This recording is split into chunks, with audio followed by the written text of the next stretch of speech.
Hey there. So, anyways, we are back for our build reveal since many has approached me and asked why the hell you could slap a sprint dash to your build and make it stable. And at the same time, if they would ask me, so you must be compensating on the battery. But I'm always saying that I have this lesson before that I will never and ever will slap a battery that's below 1.41 on any of my units, regardless of the motor. So, anyways, this will answer supposed to be most of the questions today. Hopefully, I can discuss everything. If I do miss something, we'll discuss. We will just discuss it again in the future. So let's go.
Well, for now, our weapon of choice would be the TZ and the TZX. But Mike, which is better, the TZ or the TZX? Honestly, most of my finishes or within those who are really winning is are actually my TZX. And though um, somewhat the TZX is somewhat a bit tad wider than the TZX, nearly negligible.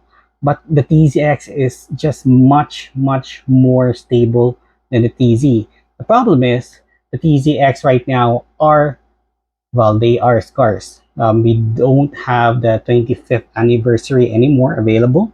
So mostly we are going to be contented on the TZ. Either way, the setup it's mostly the same. But in stability wise and preference wise, I mostly would prefer the TZX over the TZ, of course. Anyways, up front, I always have this 13 mm ruling. And if you can see here, it's going to be either here, I think on the side, or on my left, or maybe the whole screen. So as you can see here, I'm using a 13 mm rollers. There's no preference in which one, as long as it's 13 mm. Your O-rings are pretty good and pretty new. Um, I mostly would use it at the inner hole, at the innermost part, since that would be the most that you can take advantage of the the downtrust of the chassis itself, since the TZ and the TZX actually has the same downtrust as the FM chassis. Also, one of the reasons why I would put it up front, so that, well, stability wise, you're going to be much more stable coming in the corners and to the straights as well. Um, well, people would ask me if they do this, they mostly would go out of the tracks during a uh, mostly it's only going to be on the curves. Thinking about it, it's mostly on the curves, but there's a solution. We'll discuss that one more later on once we get to the tail part.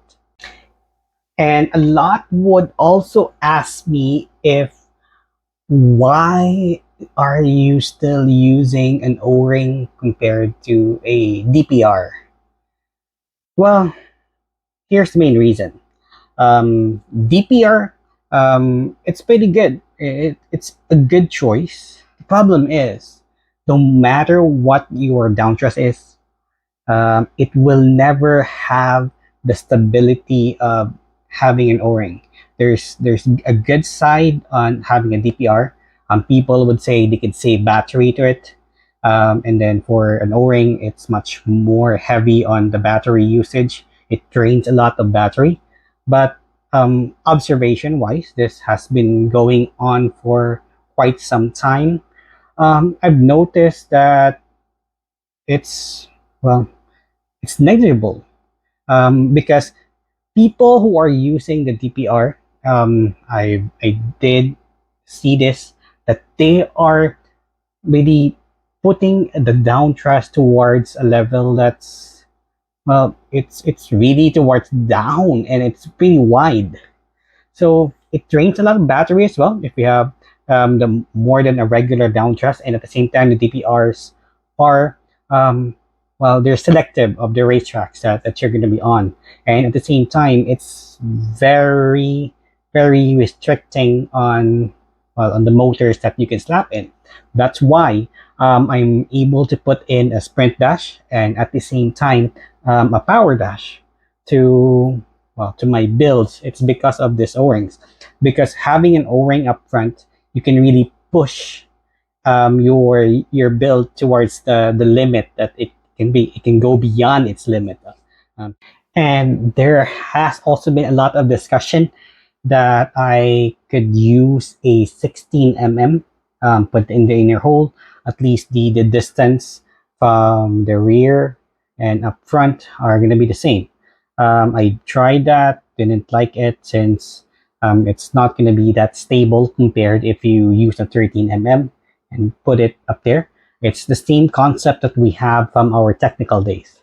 Your you're up front. I mean, up front, you're a little bit thin, and you're gonna be moving closer to the wall. With the DPR as well, you can do this as well. But I've seen so far. That's why I'm making the videos. I'm making the race highlights as well. I'm observing. If I have an opponent that is a DPR, and especially on the curves, I would try to observe it, try to see the difference. But every time that the curve or we approach the curve, I'm already way ahead. Even if the tracks are more curves, it's mostly just the same. So the difference is very null. You know what I mean? Anyways, if there's any other discussions that you would like, just feel free to comment here. You can message me on Instagram or you can find me on Facebook. We already have our Facebook page. Click on the link here. I think it's gonna be the box up here. Also, the next we have here are the gears. What I do is that anything that is Hyper Dash 2 and below, um, I would mostly just, well, not just, it is a requirement for me that it has to be a 3.5 or 3.7 gear. But I would mostly prefer it to be at 3.5 since it really does make the difference. Especially on a longer track, the 3.5 is highly recommended. For Hyper Dash 3, I do have a couple of units that are using the Hyper Dash 3, but I'm using the Japan Cup version. I don't own any non-Japan or any plain red label Hyper Dash 3. Everything is Japan Cup. I don't know why, but I just like it. Anyways, for my HyperDash 3, I'm using a 4.2 or a 4.1, depending on tracks. If the tracks are a bit more technical, I could go for a 4.2, or sometimes even if it's a technical track, I would mostly would put it at 4.1 due to the engine braking that our gears are making. And for my power dash and my sprint dash, of course, it's going to be a 5:1 gear. Um, though before I was able, or I had a 4.2 for all my power dash, but for my ARs as well are actually have O-rings up front and some are DPRs. But for my AR, if you're going to be using a power dash or a sprint dash on your AR, I would strongly recommend to put a 4.2 since the AR is wider and longer. So the 4.2 should compensate for it. But then again, it's not going to be that much stable unless, um, unless the tracks really would, it's really meant for an AR chassis. Well, that's mostly it. I have a Hyperdash 2 mostly before. All are Hyperdash 2, but right now I'm using the Light Dash. And since my Hyperdash 2 are giving up on me, so I think I only have one now. Pretty rare. Like, anyways, the next are for is actually the tail. For the tail, I'm just using the Indo setup. We have the DPR up on top and a 16 below. It should be showing up here on screen.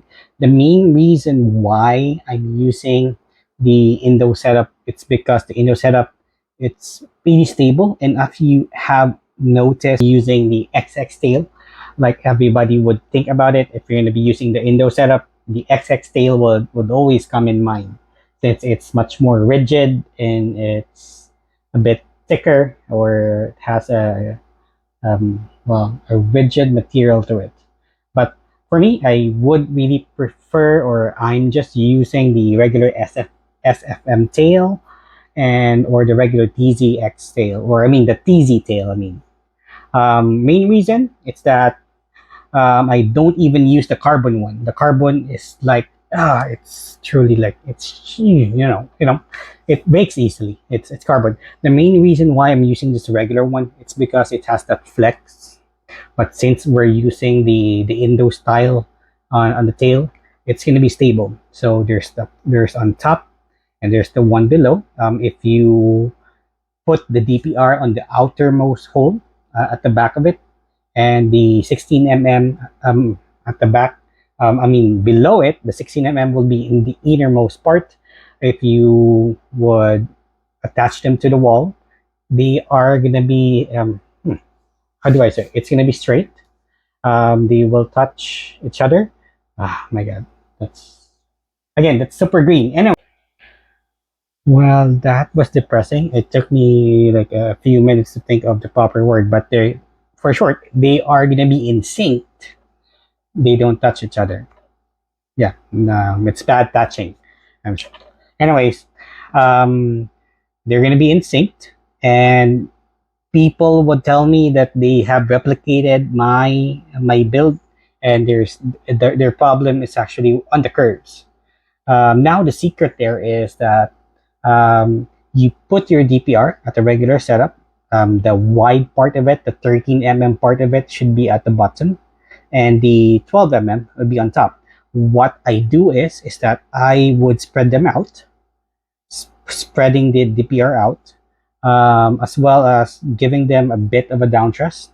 So it's going to be aiming like this. You can see here on the video, it's going to be on screen. So yeah, I'm spreading them out, depending on, mostly as long as it's synced as well. So you will have the benefit of having like three rollers at the back, and at the same time, um, I have observed this. I don't have a proper video on the highlights on this one, but if you do a proper slow mo of it, I'm gonna try to look for a video. Hopefully, I can post here. If not, I'm gonna be posting on the next highlights. What happens there is that since you have this flex, which allows you to absorb as well the speed during the corners, what happens there is actually a bit of physics. Since you have this flex, when you reach on the wall, what happens is, I don't have a unit here. Wait, wait, let me just get a unit so that I can show you. Wait, there. The unit, when it goes to the wall, I don't know if this is, you can see this one. If that's in focus, I think the focus is fixed here. So if you can see it, it's a bit wider. And what happens there, during on the wall, um, this is both up here and down here, and also down here are synced. So you have the benefit of getting three rollers. So what happens is that, when you go, if you approach the wall, if this is the wall, if this flexes, you're going to be sliding up towards the wall.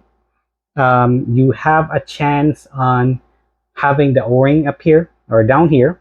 It will just break. That's why, the observation that I had is that every time I approach a critical curve, what happens is that I hear this squeaking sound, which reminds me of a technical day. So, I don't know. Well, one thing for sure, I will try to capture it on film or on video so that, well, we can have proof. But one thing for sure, this is the setup that I'm using for the tail. So I think that would be it. So let's go to the tires, and or the wheel sets. The wheel sets that I would prefer are actually, how do we put it, small diameter tires. That's actually one of the main reasons why on, well, on the pro side of the speed tech part of it, or any other races or race formats that we have, is that we trim the tires. So, I think it's logical that we go for the small diameter wheel sets that are available, and I would mostly would prefer the regular wheel sets, which are like, narrow up front and wide, at the rear, especially if you're using a Hyper Dash 3 or a Sprint or a Power Dash. As anyone would notice, all my tires are narrow and wide, or the wheel sets itself are narrow and wide. This actually took a much more stable, or much more stability on the curves and on the, well, on the change lanes or the lane changes. Unless you're using the rainbows or the rainbow change lane, then you don't have to worry about that. But, here, we mostly just use the regular change lane, so it can greatly affect that. Since before, I was still using small diameter tires, but I was using them as all narrow, just like what we have on the super hard and on the low friction ones. It's not a pretty good combination. At the same time, people would ask me, why don't you just use low friction up front and regular, power tires at the back? The main reason why I'm not actually using the combination of low friction and slick tires is that people would tell me it's pretty good on the corners. They're gonna be much more faster. It's pretty useless. Yeah, it's useless, mates. The main reason why it's useless, you're gonna be still have approaching the same speed. At the same time, you're gonna be sacrificing your slopes, and it's mostly just gonna be the same.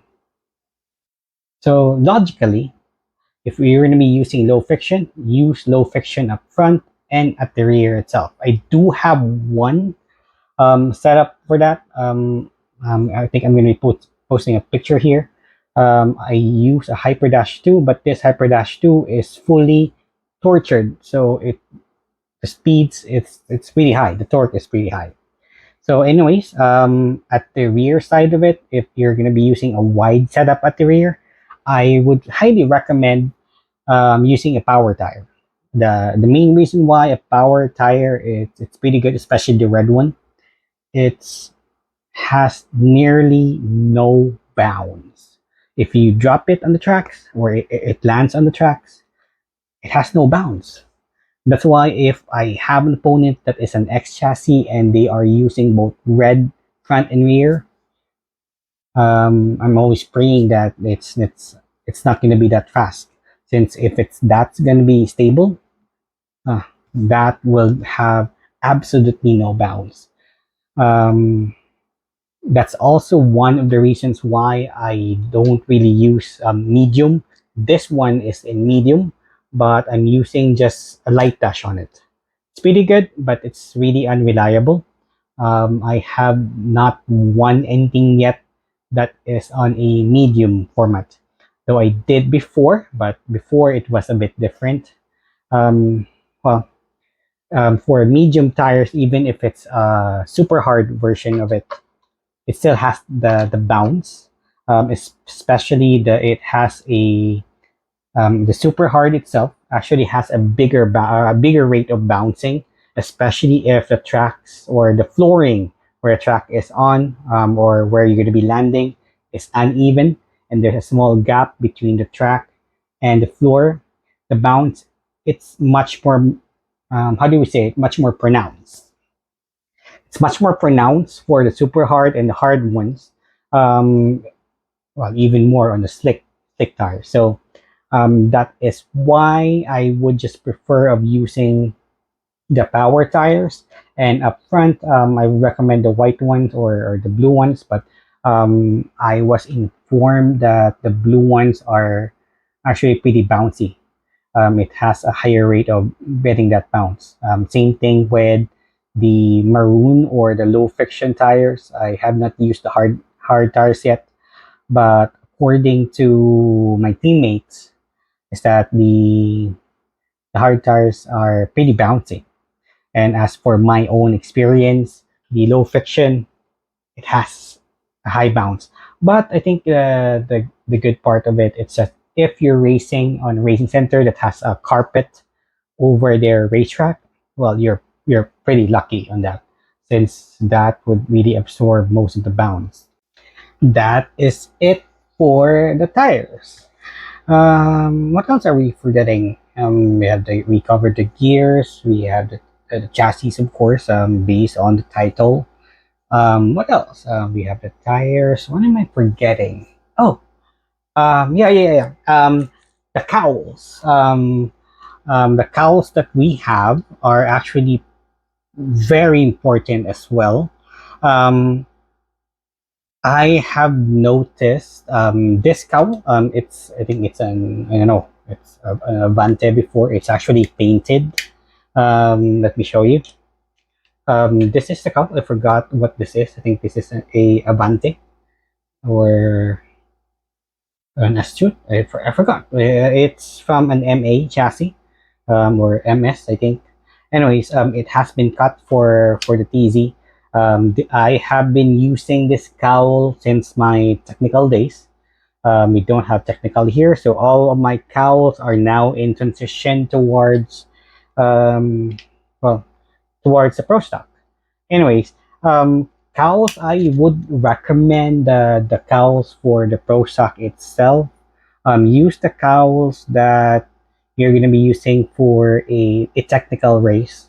One of the reasons why you're going to be using a cowl for a technical race, because it has much more stability. Air doesn't really come inside it or inside the chassis itself. You don't have that air time that we don't want. I actually would prefer the lowered ones, the cowls that you can lower, the dash emperors. But for me, before I was actually using the Terra Scorcher. Pretty good cowl. I do have some Terra Scorchers that are not lowered. They're pretty not good. I say pretty because they're pretty wild. Um, I was thinking something else. So use the cowls that has less air intake. This is actually not a good cowl if you think about it, since air would come in, and when it jumps up, it has a longer air time. It doesn't really drop. It has like a parachute going down, so it's really unstable. But my Terra Scorchers are pretty good. Problem is there's only a few. There are some cowls that are copies or copy cowls. I think it's the Super Astute. We do have that. They're pretty good.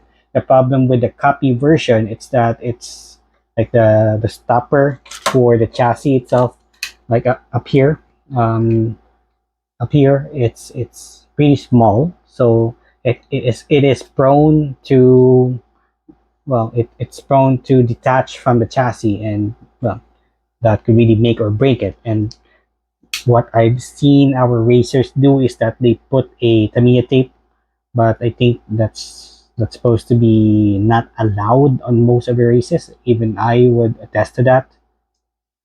Anyways, the cows are really that important. If you think about it, um, there are some cows that could be pretty good, but it's pretty limited. Um, Whatever cows that you would be using for a technical race, that is something that I would recommend. Well, nothing beats that. Anyways, I think that would be it. Oh yeah. There's something that we need to add here first, but let's see. Let me check. What else are we forgetting? We covered the cowl. Oh yeah, battery. Since we're talking about my setup, I'm actually still using the Sanyo envelopes. I have my Fujitsu's, but I'm not using them anymore since they're really not that good. They're unpredictable, and at the same time, they break easily. And imagine I'm still using the Sanyos, and at the same time, I'm using for my like my light or Hyper Dash 2 and below, since they're really not that greedy on the battery itself. I'm using the envelope light, and imagine I'm still using the Sanyo envelope light. Sanyo really did made batteries. They really made it much more better compared to Panasonic, honestly.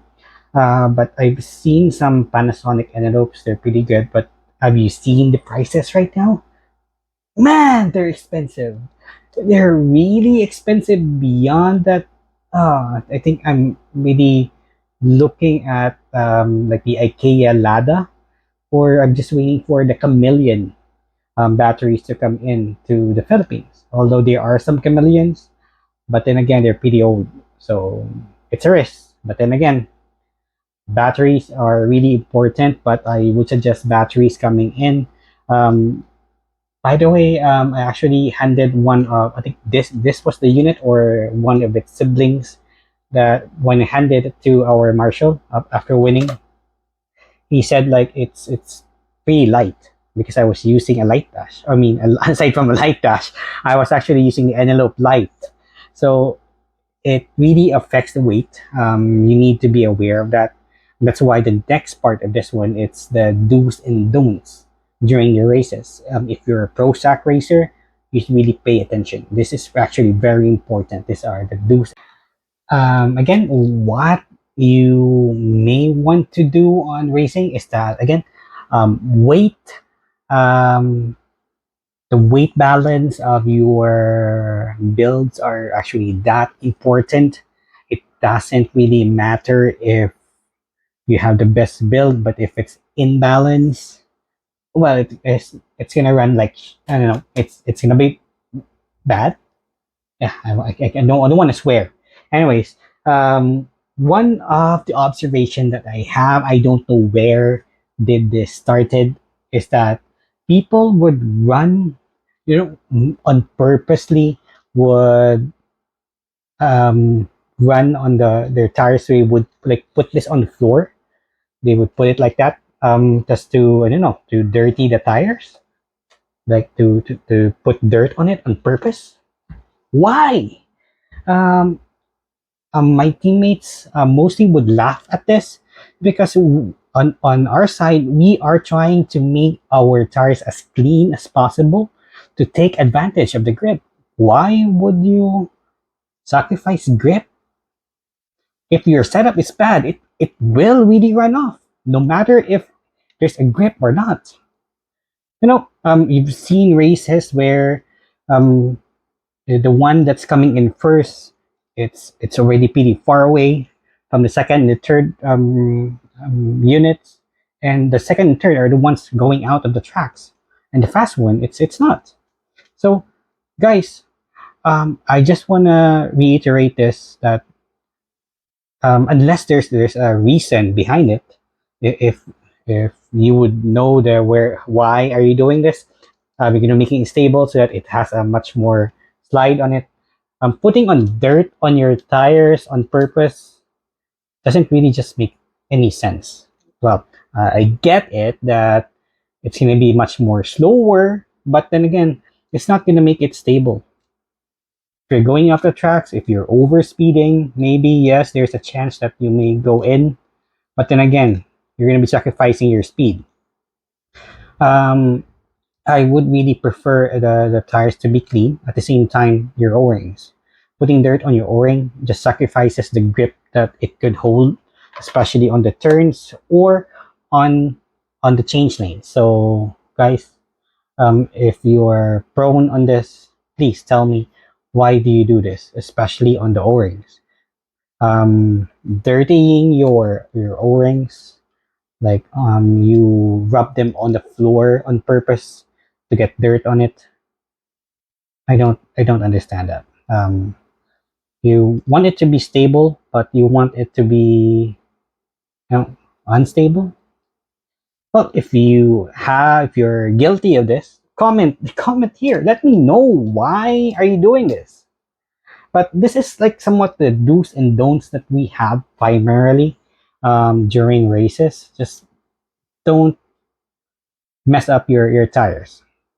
Aside from you're going to be the one suffering cleaning them, just please don't do that. Let's see, another do's and don'ts. Yeah. One thing that you should do every after races is to always inspect your tail, your rollers after winning. I just asked the marshal. Mostly the marshal would just give it to you, give your unit back to you for quickly. Just inspect it during before races. Just inspect them if we have like a broken. I'm actually guilty of this one, especially on the tail part. The screws here, or the nut and bolt, are always coming unloose, even if I have some reinforcing inside.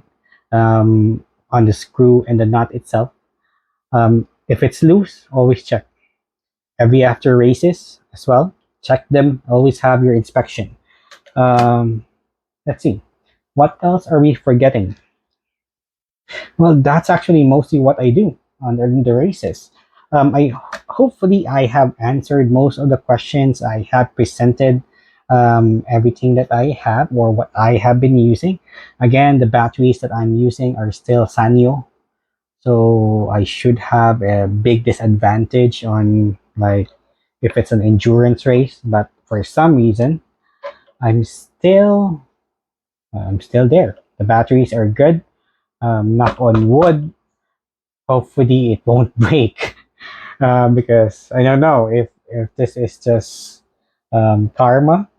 Because we have noticed that during the races, if you like praise a certain unit and it goes out of the track, I think it's God's will. But anyways, I do have some battery reserves prepared, but then again, batteries or charging methods. How do I put this? I do have a smart charger. I do have an EV Peak C4, but honestly, I'm not using that. I'm using the Palo, my Palo charger. It's a 12 bay charger. And for during races, I'm topping up my Sanyos on my, I think this is an EBL charger. This is my EBL charger. It's pretty good on topping, but it's not pretty good on charging. But for top ups, really pretty good. It could really stabilize your battery up to 1.48. But if you're someone that would prefer going beyond 1.48, I think this EBL top-up charger is not for you. As for Palo, it's pretty good, but it's up there. At least it can cycle my battery. I don't use my EV Peak anymore. Well, it had water damage 2 years ago during the typhoon, but I was able to fix it. Let's see what else. Oh yeah, I'm actually using every races for your powered. If you would like to use power dash or sprint dash, um, this actually is an important note that this motors are super high maintenance. Um, Maybe I'll discuss it on the next video. But again, if you're going to be using a power dash or a sprint dash, make sure you have a contact cleaner at hand, since every after races you would definitely need to clean them. They're really high maintenance, so I think there's an upside and downside of using certain motors. But then again, I prefer the power dash and the sprint dash. It's mainly just because uh, they're good. At the same time, the drops on your batteries are much more predictable compared to the lower variants. Anyways, subscribe if you like this video. If you like this video, don't be afraid to click on the like button. Also, I would like to thank our viewers, especially the ones in Indonesia. Thank you, guys. Without you, I don't think that we would be here as well. And for the racers, by the way, I also would like to invite everyone this coming Saturday. We do have a race at SMX the 17th of June. That's going to be this Saturday. It's going to be at SMX again. It's going to be 17 and 18. It's going to be a 2-day race. But on the first day, we do have the Prostock and the Prostock non-FM and the box up category. On the second day, we will have the Prostock. I think it's the FM and the Speed Tech. So this will be at SMX June 17 in 18. This would be for Playground EX or in partnership with Playground EX or Pop X. Um, it's gonna be pretty fun. There's gonna be a lot of cosplayers there. It's like a geek convention. It's like Comic Con. For those familiar with Comic Con, it's like that. But then again, this includes our hobby. What else? Maybe more Grand Prix races this July as well. I'll wait for the announcement. Most likely by I'm just gonna add up the posters here for our race schedules. This will be by I think the Team Metro Bacolod. So thank you. So subscribe if you like the if you subscribe as well. Please do support the channel. I'm also looking for some sponsors out there. If you would like to sponsor a video, that would be great. Then again, that's more subscribers. And again, thank you for our friends in Indonesia. These are the views that we have. Although YouTube is not properly putting out our views, but then again, thank you and cheers.